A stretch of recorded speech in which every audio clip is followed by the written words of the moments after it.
Yo! I'm back with Hayzbetts Speaks month 2. You'll notice I'm in the same outfit. I've done about 3 videos in a row. I'm just kind of shoveling them out while Amy's upstairs.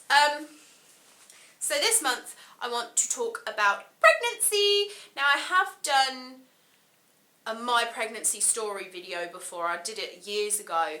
But I want to just talk about pregnancy in general, and in particular, pregnancy in plus size women. Now, I was a plus size woman, I still am, but when I was pregnant, I was a very plus size woman. I was a 24 when I was pregnant, or when I got pregnant, and then I went up to about a 26 to 28.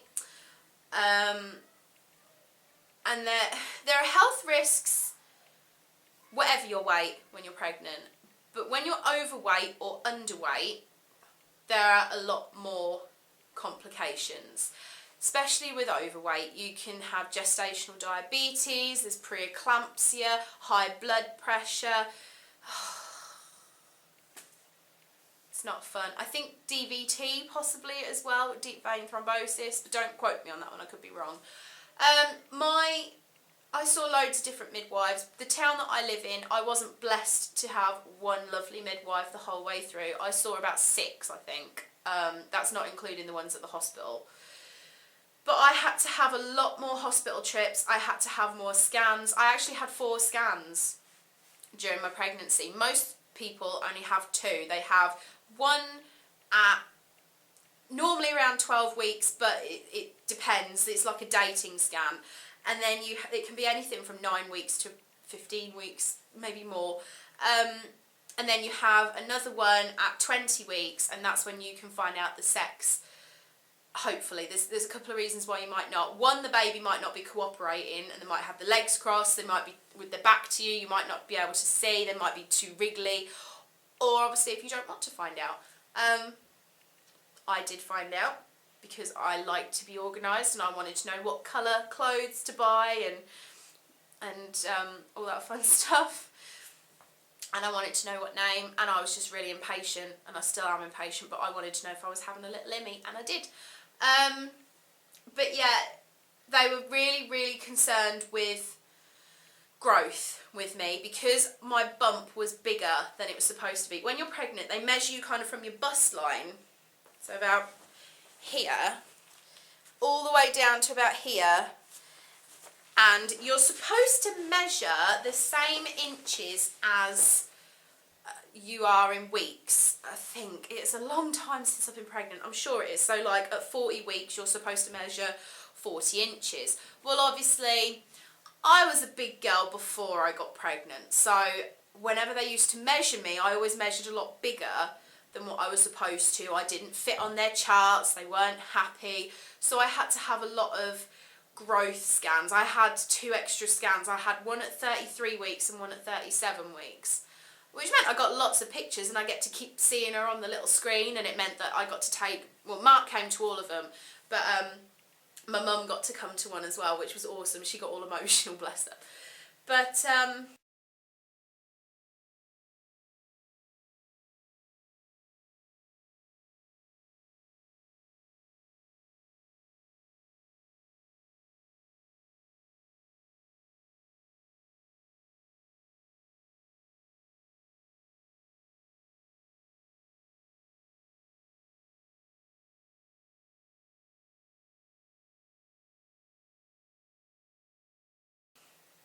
yeah, it wasn't fun. I had to have a glucose test to check that I didn't have gestational diabetes, and I loved the glucose test. It was awesome because, well, it was a bit boring in the middle, but basically what I had to do, I had to go to hospital. My dad had to take me, bless him. We got some right funny looks. People were like, oh, is that a partner? No, it's my dad, calm down. My dad's like 71, bless him, so at the time he'd have been about 65. 64, and they just sort of looked at me a bit weird because he was 40 years older than me. But anyway, so you go, you have your blood taken and they test it, and then you have to drink a glucose-based drink, which in my case was Lucozade Original, and I freaking love Lucozade, and I've heard other people say, oh Hayley, it's awful, you have to drink this awful drink and it's disgusting and you won't like it, and I was really dreading it, and then they got out this 500ml bottle of Lucozade and they were like, here, you need to drink this in 10 minutes. Seriously? I only need 10 seconds, love, I'll down the fucker. So I drank my Lucozade, and then you have to sit about and wait for 2 hours, and then you have your blood taken again, and then they test it again, and if your level is only gone up the amount of the Lucozade, then you're fine. If it's a lot higher, then you've got diabetes. Well, luckily I was fine. What else? They kept telling me I was definitely going to get preeclampsia. I didn't. I'm not condoning being heavily overweight and getting pregnant. I'm just saying that they can scare you into a lot of things. And I know they have to tell you these things because they could happen, and they're covering their own backs and they're covering you. But all this stuff they told me I would definitely get, I didn't. I did have high blood pressure, to be fair, but I'm a very stressy person anyway. So, but yeah, I did have high blood pressure. When I was in hospital, I had to do a urine day, which was awful. I basically, for 24 hours, had to pee in a cup and then tip it into this huge bottle jar thing. Oh, it was awful. They wanted me to pee in the bottle, and I was like, it's not going to work, so I had to pee in a cup and then do it that way.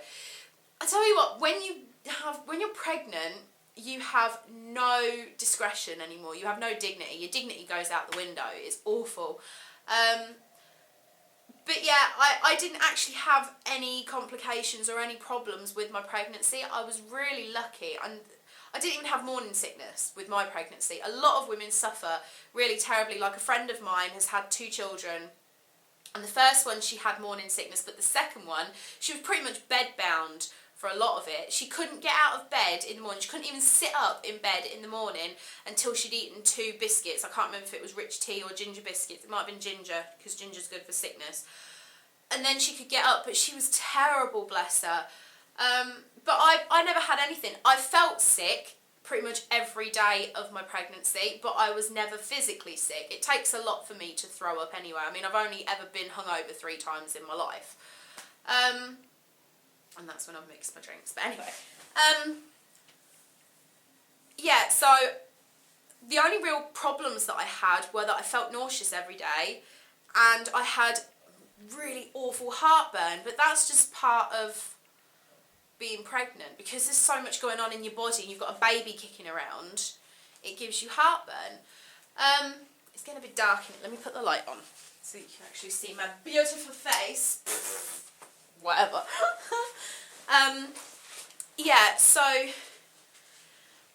when I got to about 39 weeks, I had a little bit of cramping, but nothing major. I never really had any Braxton Hicks or anything, and they kept saying, oh, you could go any day. She got really low. It's mental, because one minute your bump's like up here, and then the baby drops down into your pelvis and your bump just moves. It's mental. But I never went into labour. Kept going to the midwife, still didn't go into labour. They gave me a sweep, didn't do fuck all. Somebody who got pregnant after me at work gave birth before me. I was like, bitch, that's not fair. And then at 41 and a bit weeks, they took me into hospital to try and induce me. I went in on a Sunday night, and they kept trying to induce me 3 times a day for 3 days. It was awful. I would have someone come in and give me a examination, which is basically an internal, and they would rub gel in me, and it didn't do anything. I didn't even get the drip or anything. It was awful. They kept telling me to walk around. It got to Tuesday evening, and they said, right, nothing's moving.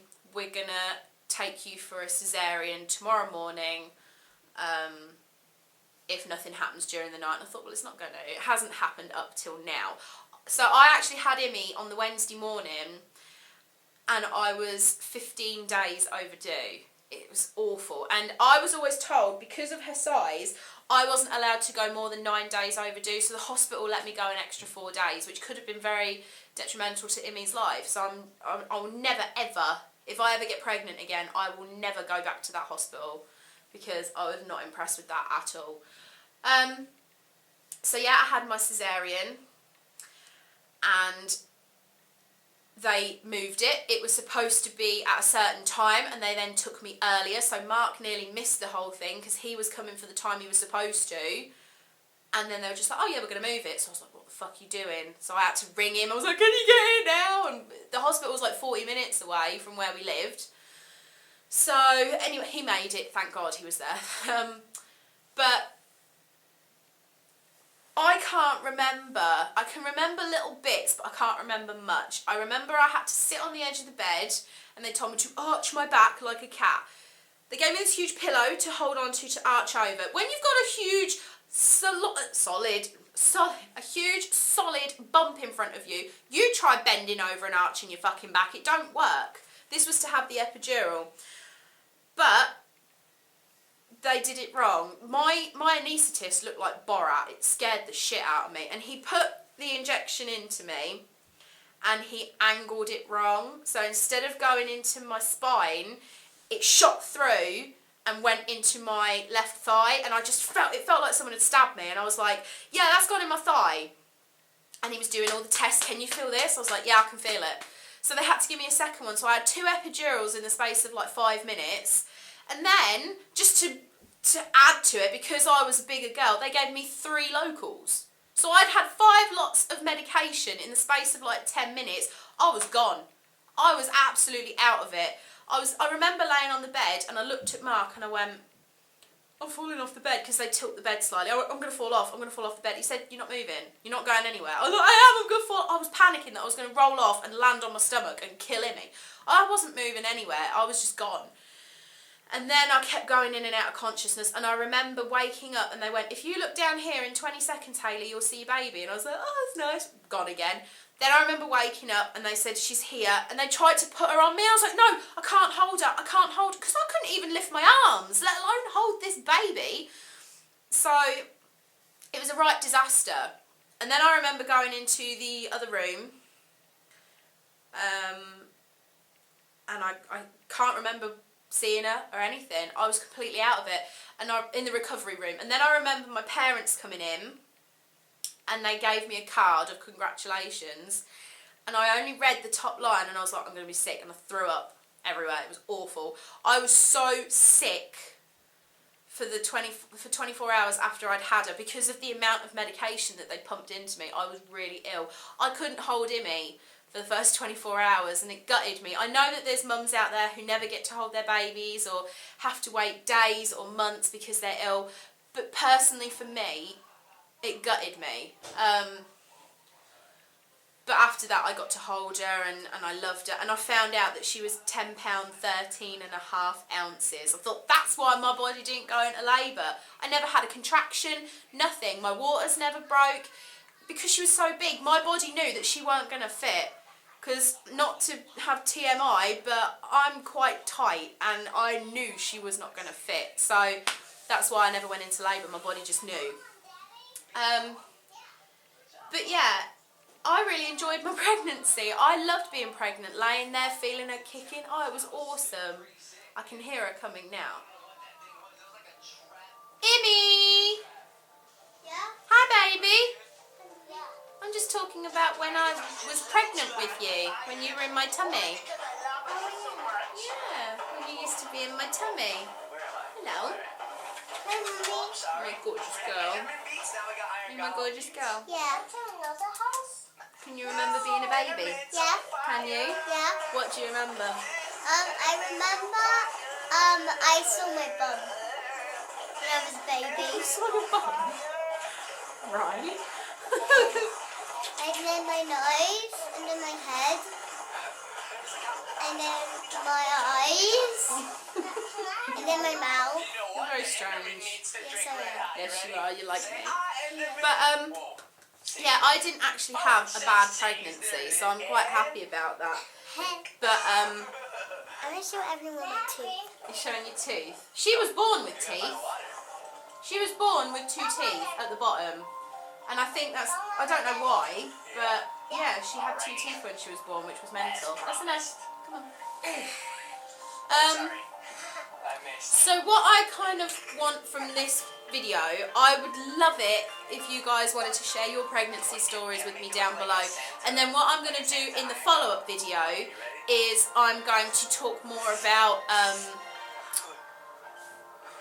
some of the things to expect during pregnancy, some of the things to look out for, that sort of thing. I just wanted to share my story with the first one, with the first video, and then the information will more be in the second one. Because I could do it all now, but then this video is going to be like half hour long. And this one's now come downstairs, so I'm going to have to stop anyway. But yeah, if you guys would like to share your stories down below, that would be awesome, because I love hearing about pregnancy and that sort of thing. It's just such an amazing thing that we do as women. We give birth to these things that then hassle us for the rest of their lives. Bye! I'm not going yet. Go away. So yeah, if you want to share your stories down below, guys, that would be great. And I will see you at the end of the month. Bye, guys.